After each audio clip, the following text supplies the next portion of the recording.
I'm out in nature today to tell you a little secret. Nature hates me. Seriously, I love nature, but nature does not love me. As a little girl, I grew up on Disney movies. You know the ones. Snow White's out singing, and all the little woodland creatures are coming around and being super cute. Yeah, that's not how my life works.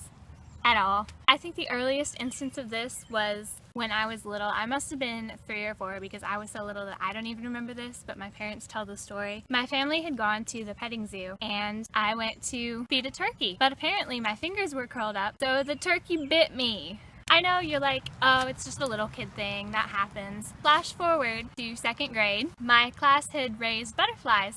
We got the little kit where you get the caterpillars and then you watch them and they turn into chrysalises. Not sure if that's the right plural, but that's what I'm going to use. And then eventually they pop out and become beautiful butterflies and you get to set them free and watch them fly away. We did that, yeah. We went out on the playground and went to let them free. I was watching the butterflies fly away and suddenly something lands on my shoulder. And I scream, and it turns out it's just one of the butterflies. So all the other kids are laughing at me because it's just a butterfly. And they're like, oh, butterflies are so cute. That's nothing to be scared of.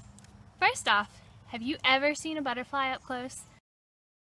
Not so cute. And then also, I've done some research, and both the English word butterfly and the German version, Schmetterling, come quite possibly from a folk belief that butterflies were witches that turned into insects to steal the cream in the milk. So guys, you're like, oh, they're so cute, they're so cute. People thought they were gonna steal your butter. Not cute. Not cute at all. Little witch animals. And of course, that's not the only thing that's happened. When I was young, I was out with my mother one day, got pooped on by a bird in a strange neighborhood. We didn't have any wet wipes, we didn't have any hand sanitizer. I just had to wipe my arm on a stranger's front yard. And that was it till I could go home and wash it. So that was fun. In 5th grade, I was stung by a yellow jacket on the playground because I just happened to manage to somehow set my hand on the grass right on top of where it was.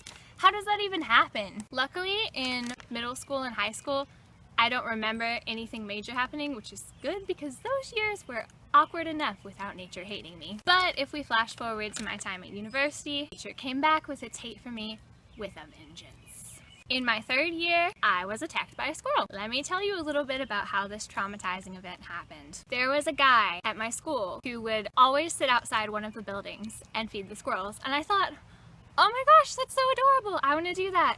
So I went and bought a bag of mixed nuts, like some little cashews and peanuts and almonds, and I sat outside, and the squirrels were already really friendly, so I just put some nuts in my hand and I waited, and sure enough, pretty soon these 2 little squirrels came and they were eating out of my hand, and at first it was super adorable. Their little whiskers were tickling my hand. It was so cute.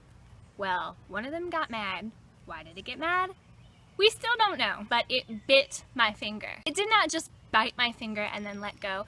It bit my finger and clasped onto my finger. So I stood up and was shaking this thing. I had to shake a squirrel off of my hand. And then it dropped to the ground, a little dazed, and I was like, okay, let me get out of here. So I was leaving, and his squirrel friend decided that it wanted to come after me too. So it started chasing me, so I took the rest of the bag of mixed nuts that I had and just threw it on the sidewalk, and that distracted the other squirrel. So luckily, I was okay. I got back to my dorm room. But then my next thought was, oh my gosh, what am I gonna do? What if squirrels have rabies? Do squirrels carry rabies? Can I get rabies and die from this? I have a game night tonight. I want to go to that. I don't have time to get a rabies shot. I want to go to game night. I don't want to get a rabies shot. So one of my friends has a relative who works in the ER, so I ended up calling her, left a message because I couldn't get a hold of her right away, and was waiting for her to call me back. So I did what anybody would do, and I went on Google, and I Googled, do squirrels have rabies? Well, most of the answers said, no, squirrels don't have rabies. You're going to be completely fine. But that one, there's always one, that one mean person on Yahoo Answers was like, oh, squirrels carry rabies really, really badly. You better get a rabies shot or you're going to like get sick and die. So I was internally freaking out, and my friend finally calls me back and I'm like, please, please, please call your relative and find out. And so she did, and she called me back a little bit later, important information here. We learned that day that squirrels do not normally carry rabies, and if they did, they're so small that it would kill them before it could be transferred to you, okay? So if you're ever bit by a squirrel, keep that in mind. Don't panic like I did. You're gonna be okay. Put some antiseptic cream on there. You're gonna be fine. I wish I could say that was the end of the nature hates me bit, but no. Flash forward to 2015.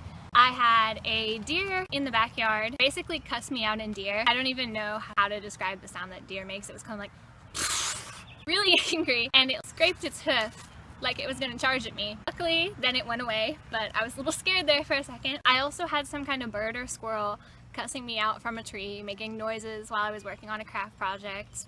Not sure why it was mad at me, but it was. Pretty recently here, back a few months ago, I also had a new nemesis, the woodpecker. I was just lying in bed, and all of a sudden I heard by the window, it was a woodpecker trying to make a hole in the side of the house. Where I'm living right now, there's wooden siding, so the woodpecker decided, oh, this would be a great place to move into. Never mind that there is pretty much an entire forest filled with trees behind the house. No! It wanted to make a hole in the house. So I would have to knock on the wall, bang on the wall to make it go away. Well, it still ended up putting a hole in the house, probably about that big, and I had to get that patched up. You would think this would scare it away. No. It went to the other side of my room, by the other window, and it was back. So I banged again and again, and it would work for a little bit, but then it made another hole. This one was about this big, even bigger. It was too cold to get it dealt with right then, but finally it warmed up. I got that filled. It made a third hole. By the time you've filled up 2 woodpecker holes, you would think the critter would get the hint that we don't want it to live there. No. But eventually we got the third hole filled, and since then it's been gone. Now I do wonder, is there a support group for people who've dealt with this problem? Like a Woodpeckers Anonymous, where we can share our pains, where I can be like, my name is Rachel and I've been woodpecker free for about 3 months now. I don't know, but I think that's something we should get started if it's not a thing. So yeah, nature hates me. However, I have managed to get back at nature, if only barely, this past weekend. A relative of mine was having a party, and I was helping get ready for it. Now, near my relative's house, there are roosters. There's one to the side of their house, the house next door, and there's one in a house back behind their houses. These 2 roosters like to talk to each other, I guess, all throughout the day. So as I was helping getting ready, there would be a rooster on the side going, caw, caw, caw, and then the one in the back would go back, caw, caw. This was like every 30 seconds or so. Well, I guess I was allergic to something out there because I was helping set up a table, and suddenly I sneezed. Now when I sneeze, it's normally not a cute little adorable sneeze. It's a massive echoey sneeze. This one echoed even though I was outside. Kind of embarrassing, but it stopped the roosters for a good minute and a half from cawing at each other. I'm pretty sure they were confused and they were wondering, what on earth is that strange animal? That was a terrifying noise. It was just me. Oh, and the party's also why my nails are bright pink and sparkly. They look like Malibu Barbie vomited on them. Just in case you guys were wondering, that's why they're that color. So yeah, that's my traumatizing experience with the animal kingdom / natural world. So I want to know, have any of you guys been traumatized by woodpeckers, attacked by squirrels, or anything else? Does nature hate you as much as it hates me? If so, let me know down in the comments. And please like this video if you liked it, and subscribe if you want to see more. Bye!